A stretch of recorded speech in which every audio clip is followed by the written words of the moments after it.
That is incredible. That's working so well. The winch is going really low to the ground by that chair there, look. We'll go down about here. We will chop this off. I might chop it actually about there so we can leapfrog the cables, you know, nicely to here and put one of those, I've got a topper, you know, a little plug to put in the top of a scaffold pole. God, solid, I tell you, it really is solid. All right, today we're going to try and work out how we fit this winch. So the winch is bright orange. It comes with this plate. And if you remember a couple of weeks ago, I managed to find a company just half a mile from here. They cut me a massive piece of angle iron, perfect fit. So we've got to transfer punch the big orange plate to our angle iron, drill some holes, and then sort some bolts out because the bolt supplied won't be long enough by the time we fit it to the angle iron. And I found some stainless bolts, so we'll cut them probably with the Dremel, you know, a little file, so they find their way, you know, into the or we'll put a nut over it, and then when we unscrew the nut, that'll help the thread out. One of them jobs, you know. So that's what we're doing today, and then we'll sandpaper, deburr it, spray it up, because Martin's here tomorrow and I'd like to get that fitted. Well, we can't guess, so I think he cut that at 120, 150 mil. I can see it. So we'll need need to get a spanner into it, don't we? One about there and one about there. So we've got my little scribe. We'll do a bit of measuring. I have budgeted 2 hours for this job. Bet it'll take me longer. Right. Get a line going here. If I can see it. Oh yes, I can, just in the right light. 62, right, that is 150. The centre of that is 75, which is there. 62 is 31. So that there is one of them.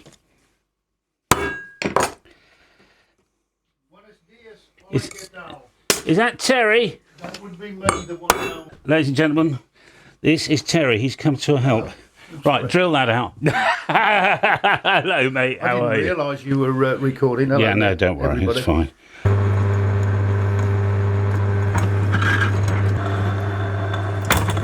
I'm an amateur engineer and I like it that way. There's going to be people on the comments who are going to say, you should have done it this way, you should have done it that way. You know, mate, I'm not actually that interested because I do it my way. And I'm just enjoying myself. I drill maybe 10 holes a year. In steel, that is, you know. I didn't want to drill them too big for this, you see. Because that's supposed to cut its own thread, but it's a bit blunt at the end. While this is still sitting here, let's just see if this works. This is it was a lovely drill bit, but I think I might have ruined it. I don't know. We're about to find out.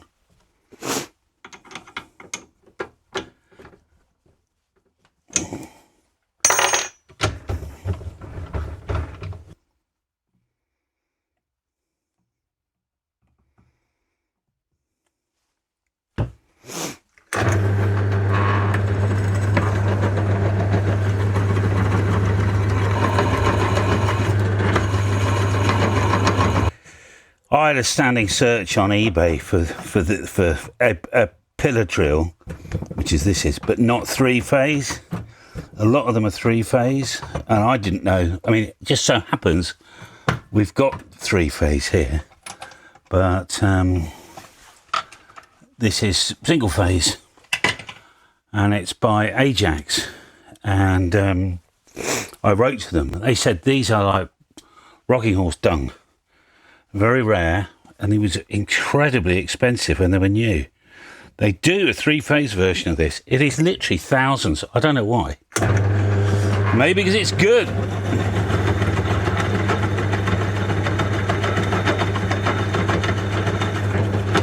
I wish I had a better drill bit.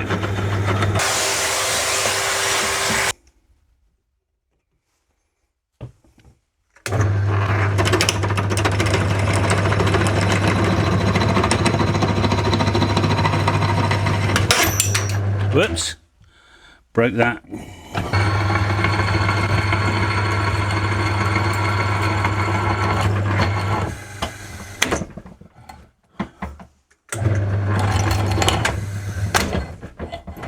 I need to tighten the belts up, but it's tough.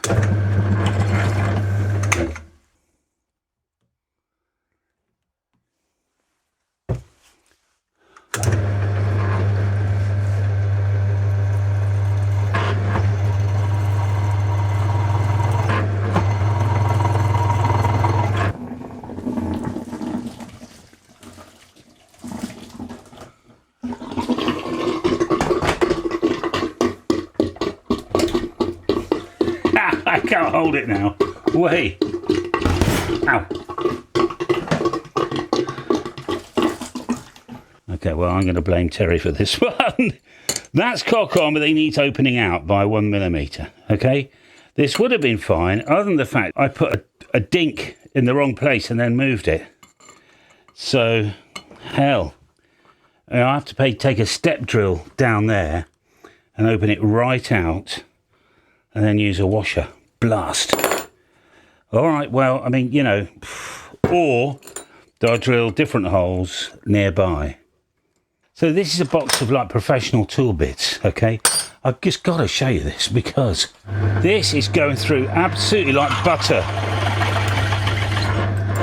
I didn't appreciate, I mean, honestly, the tiniest touch. These are top banana drill bits. I mean, oh, that's beautiful. I mean, they say a bad workman blames his tools, right? But on the other hand, you could be a really good workman and have really shitty tools. Like I've been. Well, I'm not saying I'm a good engineer, because I'm a bit off and I don't check my work. But, you know, in the main, it's good enough, you know. It's just, I'm lining this up so it's, I'm just opening these up because they're a bit bigger than normal, you know. Wow, I'm just so impressed. That was amazing.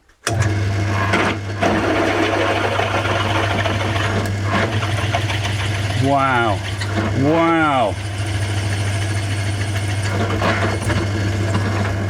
Oh, beautiful.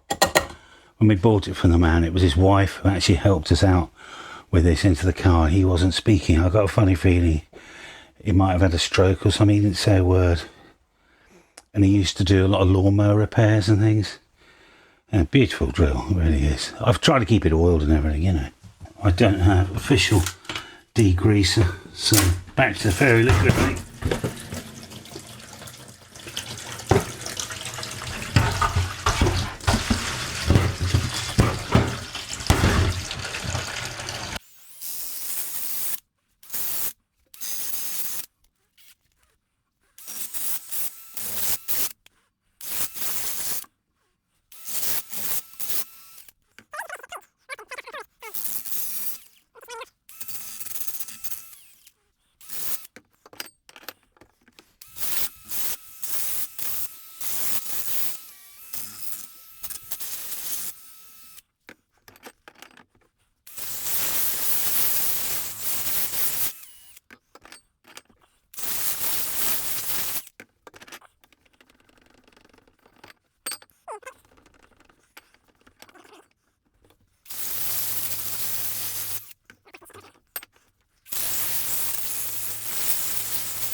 Just a whisker. A coating and no more.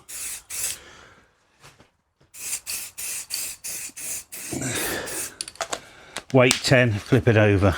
Actually, it's helped because it was warm, so that's handy. Let's do the other side.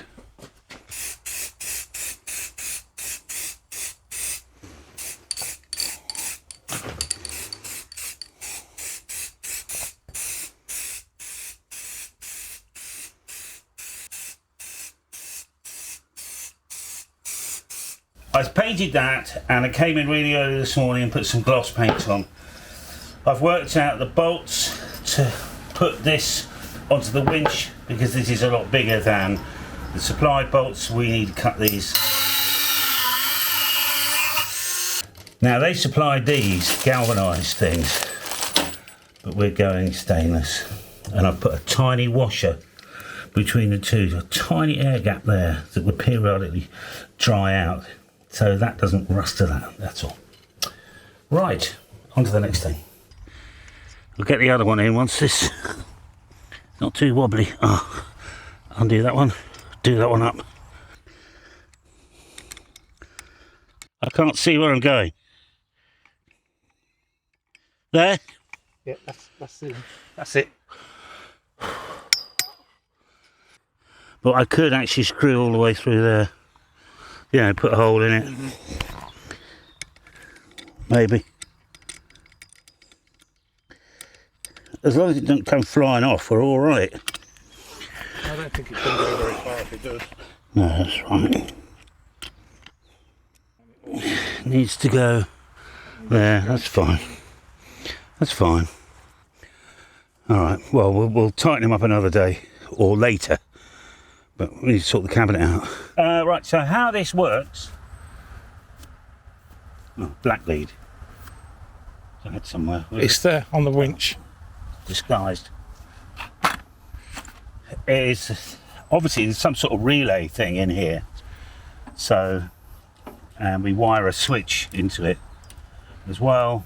We've got the switch on the table, which we'll show you, and it comes with a remote control. So once all this got power, technically we should be able to walk around the field playing with the winch. Delightful. So that needs a washer on it, minimum really, I would have thought. So we do have an isolation switch, but like a lot of my stuff, that many projects going on, as you know, I don't know where it is. So otherwise we'd probably be wiring it in now. Hack the ignition switch, you know what I mean?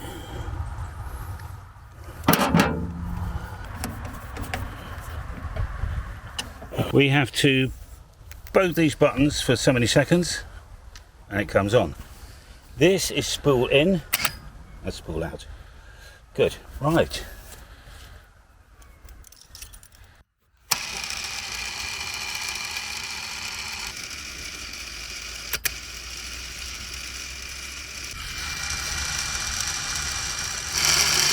$15 meters, so yeah, roughly to the next vertical. Out of the box, it was going up, it came from up here. So we've just carried on the motor so that it goes all the way through into here. There we go, that's all we're doing.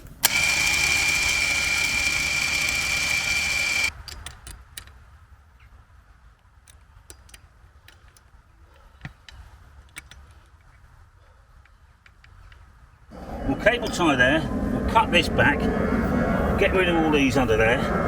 We don't need a bracket now, I think we'll just sit the bloody thing there. And with Vaseline I managed to get the boots on, you know, all nicely there. And, oh, I've just thought, the suppliers for the winch, which we will put with the logo not facing outwards.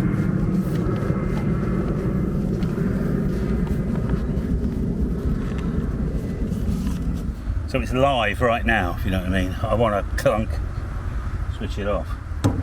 I mean, what's going to happen? It's in the middle of a bloody field.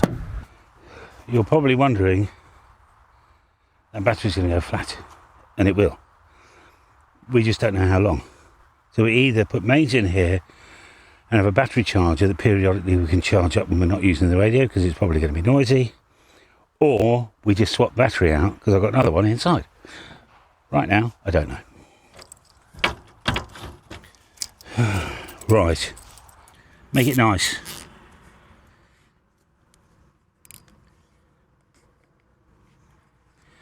In which case, we need one there as well. And that would be perfect then, wouldn't it?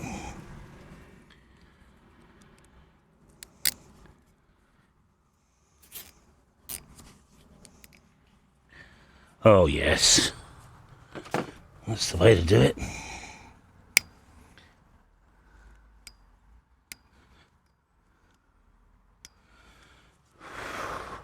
We'll cut that when next time we got the mains out here. All right, I think there's nice because it keeps it off the ground, doesn't it? And then tomorrow we'll drop the tower because we've got the GS 2800 rotator and the support bearings and the side mount and everything. I think we should get all that installed. I found a small extension, so if I can find the right rope, still on the lorry rope, we'll go to lorry rope. I'm just not ready to go with the Dyneema yet because it's like a 3-day job. I've got to splice 24 eyes, you know, 4 fours are 6, 32. 30, I've got to splice 32 splices. So now each one's going to take me like 15 minutes. So it's going to be 4 an hour. 4, 8, 30, so it's 8 hours. All right, the whole job. And I need to do that out here. And that tower needs to go down and back up. And I've got to make, before I make the splice. So I've got to keep all the old ropes on before I put the final end. Oh gosh. Okay, well the next time you see me will be tomorrow.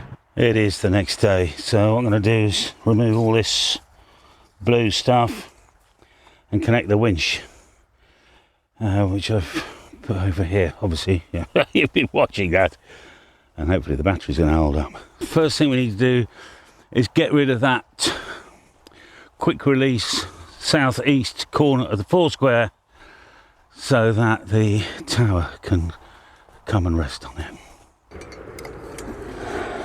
So that's scrap. Well, I've got another one of these. These are dead cheap. But we'll scrap this one because it's rusted away. So what is holding this back? 2 knots. And a bit of scrap. Just a reminder, this is, I say temporary rope. It really is temporary rope. I mean, it's probably on its way out now, but we can't keep using cheap poly rope for this job. It is going to eventually go. Now the other thing to note with this is that the weight of the falling-derrick actually holds the tower.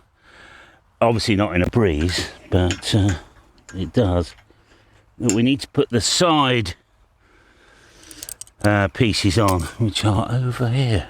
These stop the falling-derrick basically from falling over. I've got 2 of these, but I don't know where the other one is. Oh, it's over there. So this one must be for here. On there.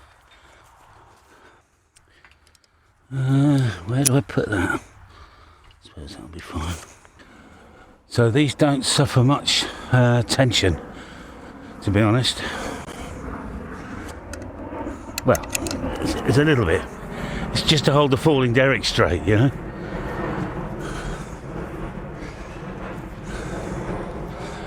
I want you to know that I'm terrified. Because every time you do something new, well, it's new, you know, but we have got this rope. So this is an old mooring rope, actually, from our narrowboat years ago. We had a narrowboat. A narrowboat is a canal boat in England. I will show you a picture of our narrowboat. It was very, very nice. But this is... I kept this when we sold it because I thought it might come in handy. I'm not quite sure how we're going to get round the falling-derrick, but I'm pretty certain that will work on the winch. Let's have a look.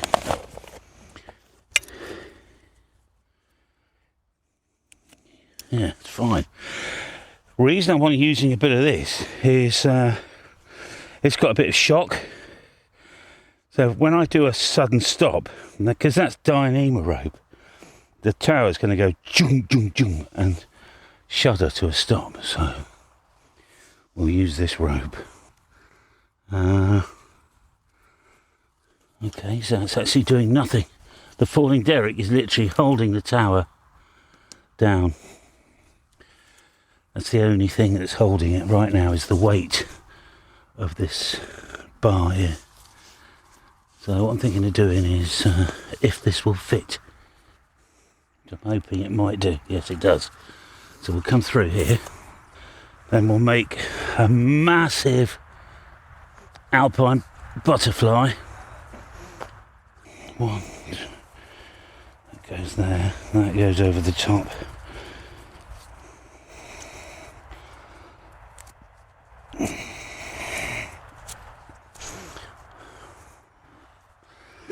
It's a bit over the top rope, but it's not. It's got. I happen to remember it's got a bit of spring in it. You see.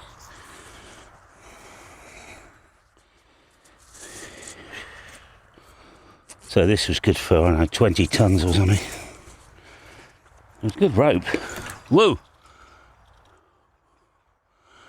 a bit of a shitter. I'll show you what's happened. This just sits here by friction, look. And I've popped it out.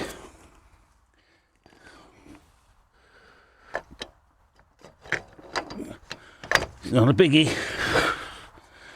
That's fine. That's all it needs to do. I've got the drone with me so we can sort of rehearse and practice, and then I can review the footage afterwards and see should I have done anything differently. I mean, I understood the manual winch system. I understand this. Now, interesting, when you lift a falling derrick up, you are looking for the tower to go, but it's not. It actually needs a little bit of pull that way. Right, I'll just pull on this middle one. It should just, yeah, it is. It's coming over, but it wants to, with that weight, always wanting to go back, which is kind of nice. But on the other hand, if we went to a steel falling derrick, that would be really heavy. So you could do anything you want with the wish. Nothing would happen. It would just be hanging there. Oh Lord. Let's open up this. Okay. So we hold both these buttons for 3 seconds. And a little light comes on, look. But nothing's happening over there. Which is why it's quite handy. Because I can go over here, pull on that guy towards my face.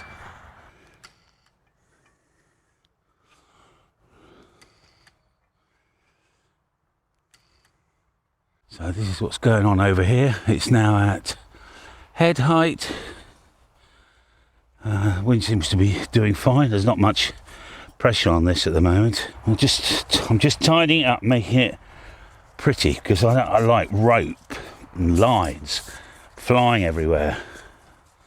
Just habit, really. And another one. Okay, that was actually quite easy.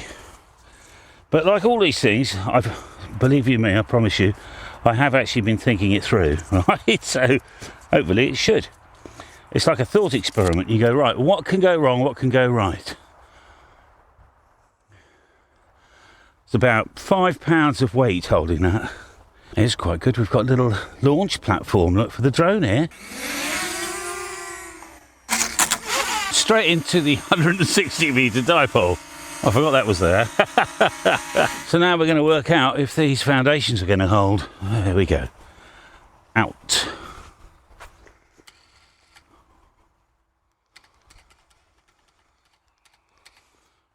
Stand away, Callum.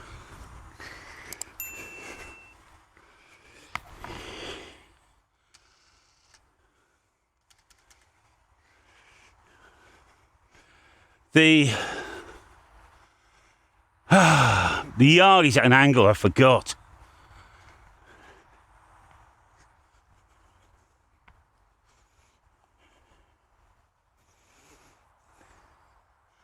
That's just going to dig into the ground. Oh well, still a test.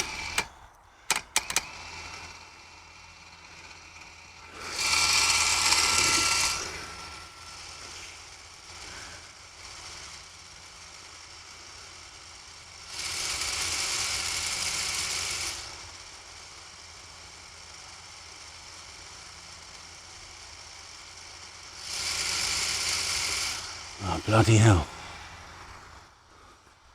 Right, max tension about now.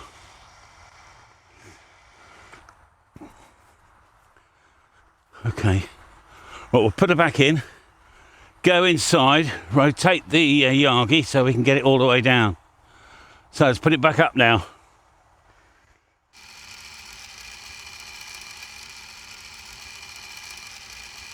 Oh, this is just brilliant.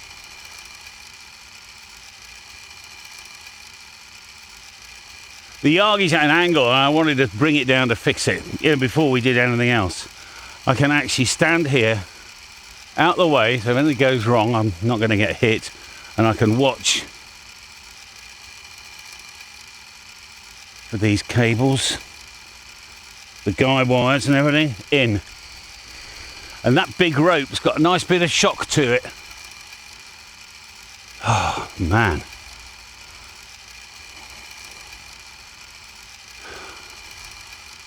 This is...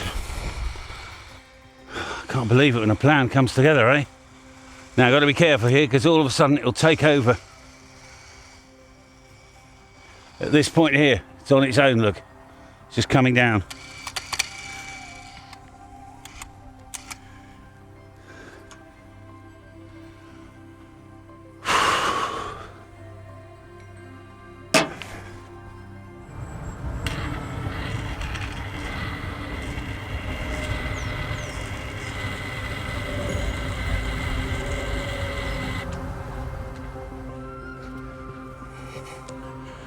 It doesn't come down on its own, you need to pull it over to start with.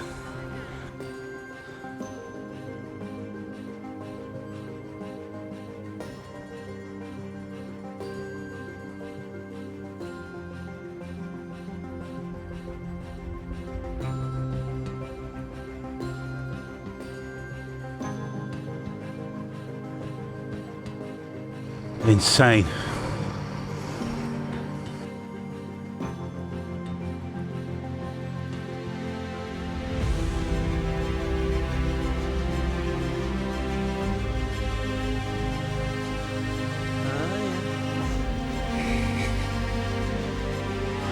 That's very cool.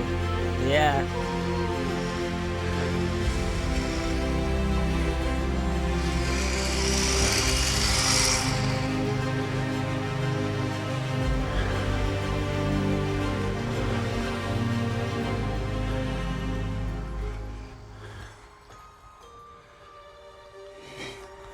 Okay, now it's down.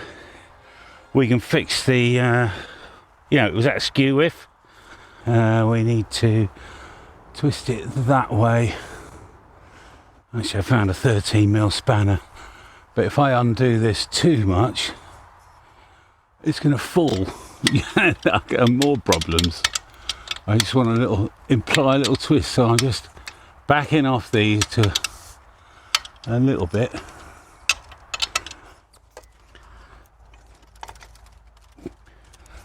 To make it look right. It's at an angle that way at the moment. Okay, that'll do. If it's a bit off, it's a hell of a lot better than what it is. This is aesthetics only. 1, 2. 1, 2. Do you know what? We can take this camera off as well because it broke. And we don't know what the problem is. I reckon the camera's all right and I screwed with the cable. That's what I think. It might be wrong. So the plan for this one is I was going to put another 6 meters on top. And that's slightly changed. I happen to have a 4 meter steel pole. And now I'm getting the winch working. I'm really happy with how that's worked. I'm almost ready to do that, but we've got an event coming up and I've promised a few people that we've got,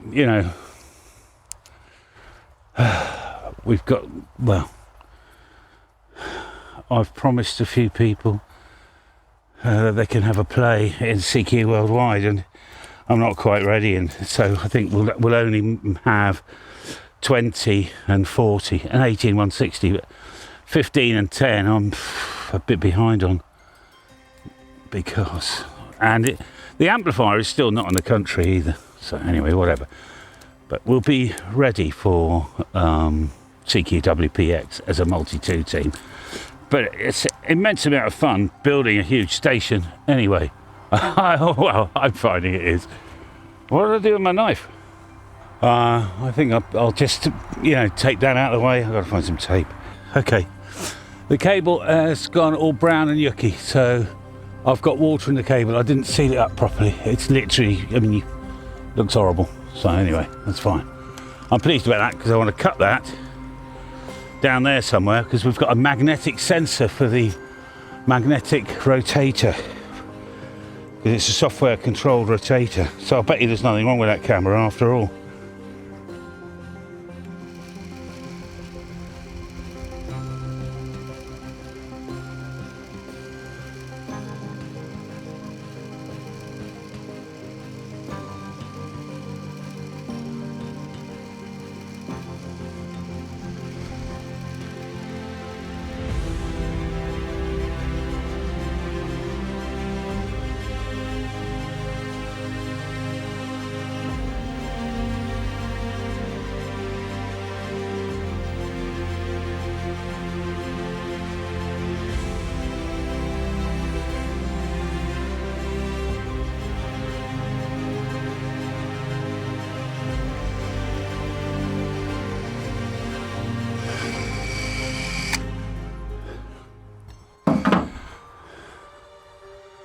This is, and you have to catch it.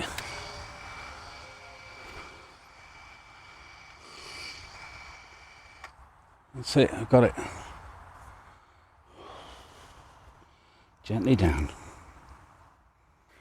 Well, I'm not an expert, but it didn't appear to me that the winch was struggling at all, if you know what I mean. There was no, real pull on it. It's gone over and come back up. Next time we get it down, I've got to change out the rotator. There's a hell of a lot to be done at the bottom. I've got to change this pin actually. That's got to be there because that is supposed to be the hinge point. And next time I've learned something, I will extend the winch line by 1 meter and then put my rope on. I can't put it all the way back in and actually put some tension on this black rope, so but that's fine. All right, well, let's get this mooring line off. I seem to remember it was really expensive, mooring line. So when I sold the boat, the man's going, have you got any more mooring lines? No. I thought, I'll need that one day. And here we are, 10 years later, I'm using it for a little antenna mast. It's amazing. All right, so good. Oh, hang on a minute. The falling-derrick is not... the only thing holding up that mast right now is the falling-derrick, so we better secure it. Well, we can't really because this is in the way. I'm okay, we're not blowing a gale. It'll just sit there.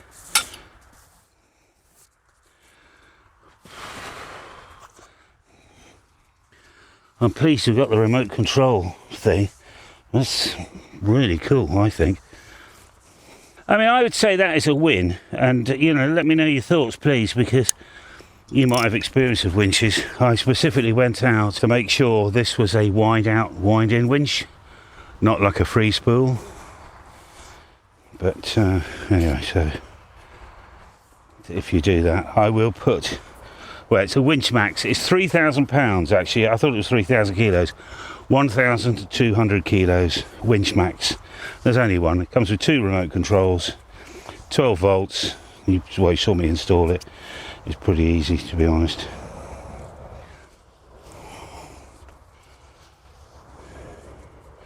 So we need somewhere we can hold that. Oh, I could put it in with the winch batteries. Lovely. I am conscious that I don't have a shut off. I want a big shut off on this. So I've got to find I have got a big, like a boat shut off thing. Oh, I've got to be honest, I don't think that was at all under stress at all. Put it there. There's always plenty left in it. Then we'll put this in the bin. All right, yeah, if I look wrecked, it's because I am. I need a good shave and a shower and get a little bit more sleep. By the way, somebody said, oh, you look exhausted. Let me tell you about what exhausted is. Exhausted normally is if you work for someone and they put you under pressure to get a load of stuff done. But if you're doing it for yourself, you can be tired. But there's a difference. Exhausted has an emotional content to it. Tired is just like a bit knackered. Get some more sleep then. So, yes, a couple of people are kind of really worried about how much you're doing. I'm the one that put myself under the pressure, nobody else, right? So, like tomorrow, I'm not doing anything. I'm taking Wendy out for lunch, and that's it, because, you know, I've had enough. I worked on Sunday, in fairness, so yeah, I'll have a Sunday, you know, and I might even on Friday, I might just play radio. Because what you don't know is I've got the Foursquare working, but that is on the next video, and I'll see you then. Bye for now.